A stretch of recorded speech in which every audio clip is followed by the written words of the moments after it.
suis Saïd Desmureaux, j'ai fait la prod Incassable de Diams. Il faut briser la glace, il ne faut pas se voiler la face, défends ton nom et ta place, fonce, fonce, fonce. En 2000, j'avais commencé à bosser sur l'album de Sat. Puis c'est comme ça où les premières prods vraiment au niveau national ont pu sortir. Donc 2000 c'était lui, après ça s'est enchaîné très rapidement, il y a eu Rof. Entre-temps, Kerry James me demande une prod pour qui est du morceau Il n'y a pas de couleur. Diams, c'est Choukri, qui était son manager de l'époque. Choukri, qui était le manager à l'époque de Rof, qui était aussi le manager d'Ideal J. Quand il m'a demandé pour Diams, moi j'étais sur La Fierté des Nôtres, je me souviens. Moi, Diams, j'avais entendu parler forcément à l'époque avec Mafia Tressé et tout ça. Donc c'était une rappeuse déjà qui avait son nom, tu vois, et qui avait sa reconnaissance en tant que rappeuse. On a pu faire un petit rendez-vous avec Diams et la rencontrer une première fois et lui faire écouter des prods. Et je me rappelle, c'était à BMG. Puis je lui ai fait écouter des prods pour son album, là, c'était pour Brut de Femme. Et c'est vrai qu'aussi à l'époque, il y avait on va dire une couleur qui ressortait pas mal. Cette couleur-là, moi, m'a vraiment beaucoup parlé, et, notamment parce qu'il y avait Dr. Dre, et puis aussi le travail qu'il avait fait sur les albums d'Eminem et tout ça. Donc voilà, après, moi, j'avais fait un petit parallèle avec Diams, et je me suis dit, je vais essayer de lui proposer des trucs dans cet état d'esprit, et notamment sur le titre Incassable.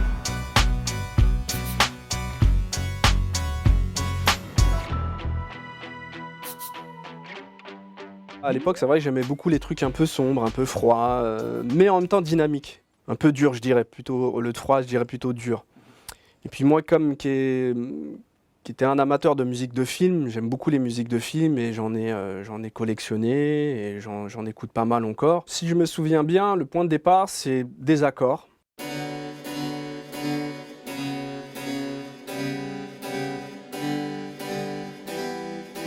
Donc ça, c'est le pattern et les accords de base du morceau. Mais je trouvais que c'était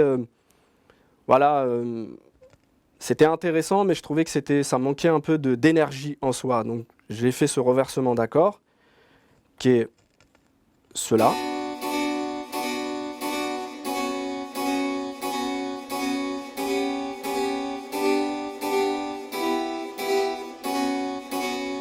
Donc voilà, après tu as tout ce qui est note basse qui va avec. Donc ça fait...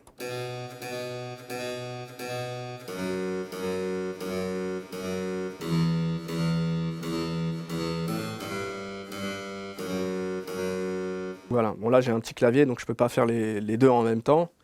Mais du coup après c'est ce qui m'a donné les accords définitifs qui sont ceux-là.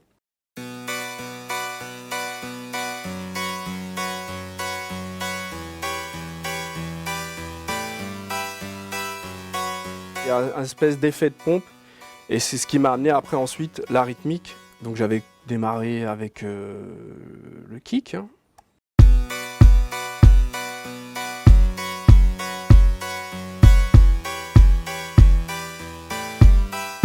Donc le kick il joue à la noire, essentiellement à la noire pratiquement tout le temps, et il y a un moment, soit sur la fin d'une mesure, où je le mets pas. Donc justement je voulais un peu garder ce côté justement par rapport aux accords, ce côté constant du kick, et que la caisse claire écrase aussi en même temps ce côté kick, ça amène un côté assez énergique, un peu plus rentre dedans. Donc après ensuite il y a la snare.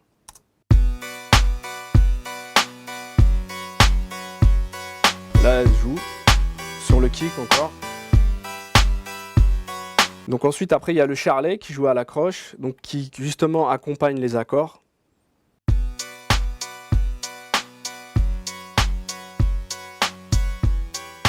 Après, j'avais mis un peu une snare roll aussi. Pareil, ce côté de morceaux qui avancent, ce côté ainsi un peu militaire aussi, parce que le kick, il est assez constant, donc c'est un peu comme une marche militaire et tout ça. Donc je l'ai vu un peu comme ça, donc j'ai mis cette petite snare roll là.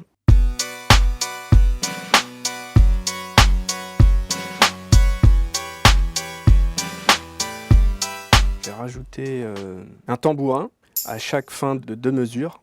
J'aime bien mettre des éléments un peu comme ça aussi de rythmique et quand je compose une rythmique, j'essaie d'être dans une question-réponse au niveau des éléments rythmiques pour justement que ça soit, que ça groove bien, que ça soit aussi cohérent, on va dire quelque part.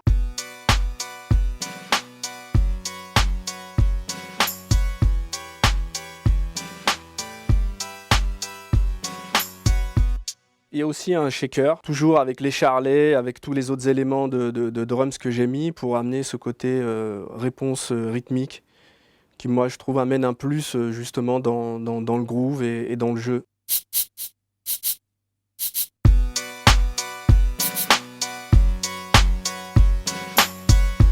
Ce qu'il faut savoir à l'époque, c'est que voilà, c'était que du hardware, donc j'avais que des expandeurs et des synthés analogiques. Et du coup, c'était vraiment assez fastidieux pour pouvoir gérer tout ça et puis trouver une certaine couleur avec tous les éléments d'instruments qu'on mettait en place sur un morceau et notamment des combinaisons d'instruments. Parce que moi, je faisais beaucoup à l'époque des layers, mais j'ai gagné en grain, tout simplement. J'ai gagné en couleur. J'avais fait un premier truc où j'avais fait un layer, une espèce de nappe de basson, il y avait quoi aussi, des hautbois, un mélange de ces deux instruments-là.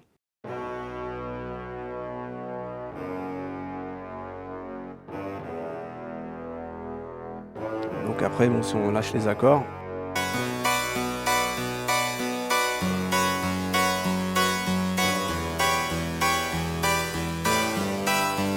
Après ça, il fallait faire une basse. Et à l'époque, je travaillais avec un bassiste, donc il m'a fait une petite ligne de basse qui reprend à peu près les mêmes notes de basse qu'on peut retrouver sur les accords et notamment aussi sur cette combinaison de basson et de hautbois.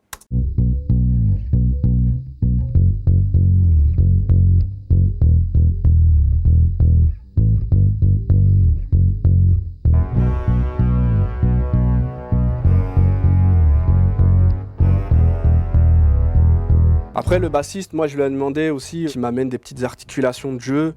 Notamment, il y a des petits glissés et tout ça pour rendre encore le truc beaucoup plus vivant et ce côté bounce qu'on peut avoir dans le reste de la prod. Après, ce que j'ai fait, j'ai mis une autre combinaison, un autre layer où j'ai mis une note de piano vraiment octave très bas avec un timpani. Donc, timpani, c'est une percussion orchestrale qu'on peut retrouver dans les orchestres philharmoniques. Donc voilà, là on a piano, timpani et on a une note de basse de violoncelle, je pense.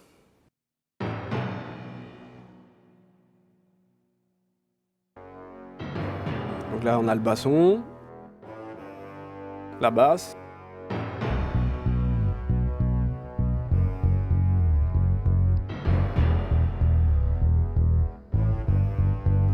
Puis les clavecins. Et après, il fallait habiller, même si c'est déjà habillé, mais il fallait voilà, amener des petits éléments, des petites interventions.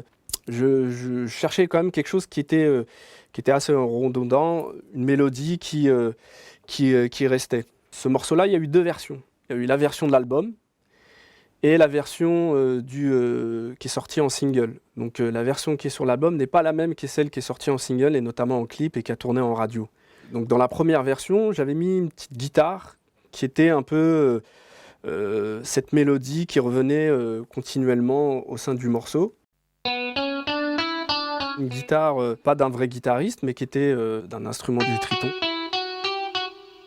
Voilà, c'était ça, essentiellement. C'est le truc qui tourne essentiellement dans tous les couplets.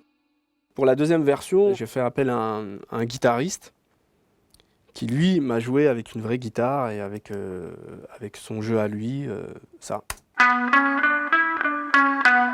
C'est pas la même chose. Justement, le fait que sur la première version, j'avais appelé un bassiste et le morceau avait été déjà mixé et tout ça, et j'avais un peu ce regret-là de me dire, purée, j'aurais dû mettre un guitariste et ça aurait été encore... ça aurait amené autre chose. C'est dommage, on aurait pu combiner guitariste, bassiste, avec tous ces éléments joués et tout ça, sans sample, ça aurait fait un truc vraiment intéressant.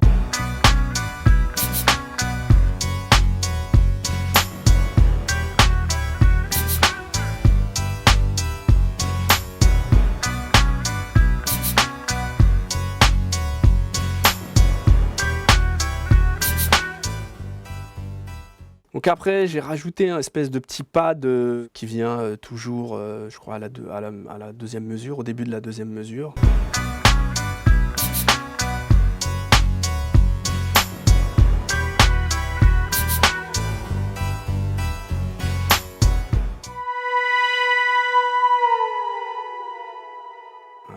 C'est un petit chat qui miaule. Et c'est vrai que moi, j'aimais beaucoup tout ce qui est musique de film, et puis ces éléments-là font penser un petit peu à du sound design, ouais. Ma petite mélodie de guitare, là, que le guitariste a jouée, elle pose une question, donc il lui faut sa réponse. Et ça aussi, c'est un truc que j'ai capté dans les musiques de film, c'est qu'il y a souvent questions et réponses, même dans la musique en règle générale, mais aussi dans les musiques de film où un élément amène une réponse. Et donc du coup, là, en réponse, je lui ai mis notamment des brasses. La guitare, c'est ça. Et la réponse, elle est là.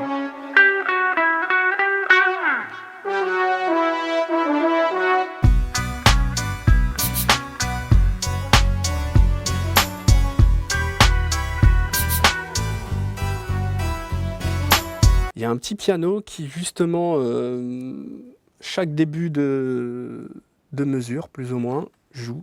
C'est un petit piano comme ça. Donc j'avais mis des violons staccato, comme on dit, avec un layer de flûte. Donc c'est ça.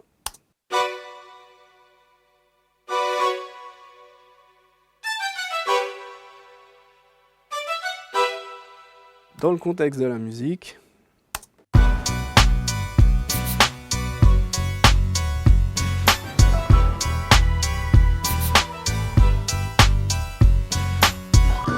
Voilà, j'ai rajouté un élément qui vient en général, je le mets à chaque fin de couplet plus ou moins, pour annoncer le refrain. C'est tout un ensemble de pises. Et pour le refrain, alors, on va dire l'élément qui change par rapport au couplet. Donc on a les brasses, donc on a des brasses qui sont que pour le refrain, qui jouent un thème différent.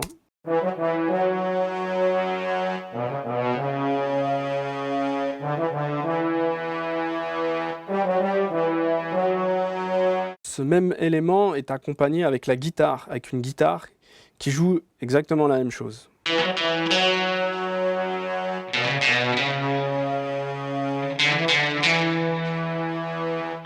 Et un autre élément de guitare aussi, pour appuyer un peu l'ensemble, pour ce côté aussi un peu marche, un peu conquérant et tout ça. Donc,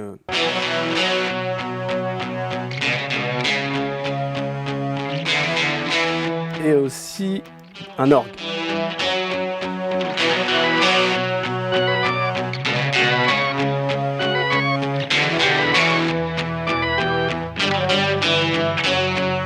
Et il y a un autre élément, ouais, pour sortir du refrain pour aller jusqu'au couplet.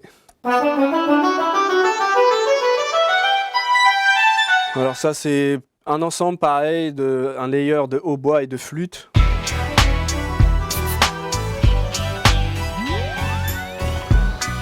L'intro, je crois que c'est là où j'ai galéré le plus. J'ai commencé déjà par avoir fait des accords comme ça, des nappes de synthé.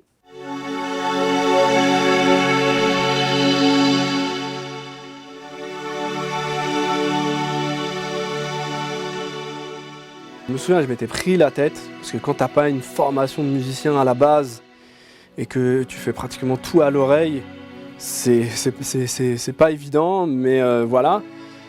Et donc après, ensuite, sur cette intro, j'avais rajouté un peu des violons et pareil, des brasses, pour faire écho avec les autres brasses qui ont été faits dans le morceau. Donc, ça donne ça.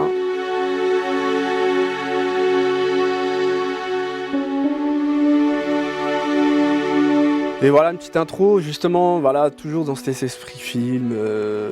Tu vois, c'est comme si tu t'imagines une scène où voilà, tu marches dans un endroit, tu sais pas ce qui va se passer, tout est cool et tout, et puis boum, direct, le plus dur arrive et l'action arrive, donc avec le reste. Et donc il y avait un piano, je voulais mettre un piano, et comme je galérais un petit peu, j'ai fait appel à un ami qui s'appelle Olivier, qui m'a aidé un petit peu sur le piano.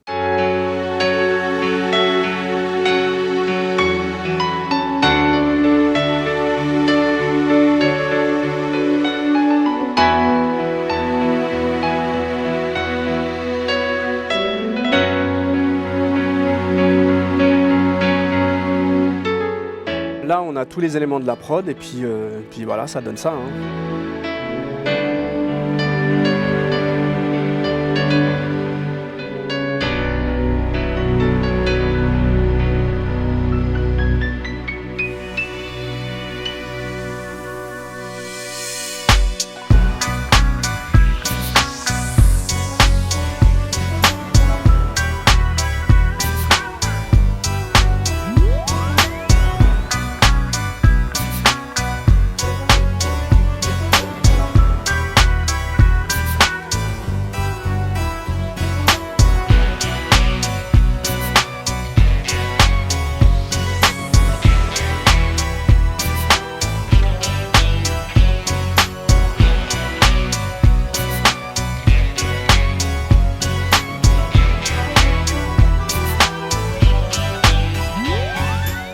À l'époque, quand la prod est terminée, quand je l'envoie, déjà j'étais satisfait parce que j'ai été au bout de mon idée. Je trouvais cette couleur que je cherchais de cette époque-là, tu vois. Et puis le défi, c'est de tout jouer aussi. Quand tu étais compo et beatmaker à l'époque, c'était d'essayer d'amener sa petite touche, tu vois. Et quand elle a posé, elle a posé sur le morceau et puis que le résultat final, je l'ai écouté, je l'ai entendu et tout, j'ai dit ah ouais, franchement. Un truc super lourd. Donc après, oui, content du morceau et un petit stress dans le sens, comment les gens vont recevoir le titre. Et aussi un engouement en disant, purée, voilà, je suis content, tu travailles avec une bonne artiste, ça fonctionne, ça tourne. Et avec Diams, oui, on a fait cet échange, ça m'a permis de rencontrer une personne, ça m'a permis de voir qui elle était humainement, de voir... C'était une bosseuse et c'est une personne que je respecte beaucoup et une des rares aussi, je tiens à le préciser, qui lors des disques d'or et des certifications Snap et disques d'or, naturellement, tu vois, tiens Saïd, comme tu as participé, voilà, il y a le disque d'or de l'album, le single de Diamant à l'époque.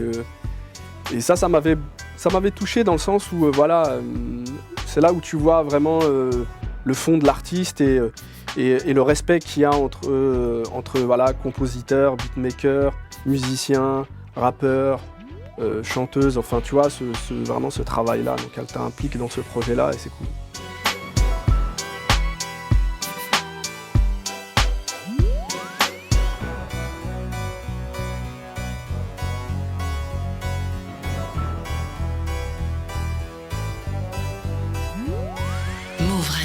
Hip Hop Nation.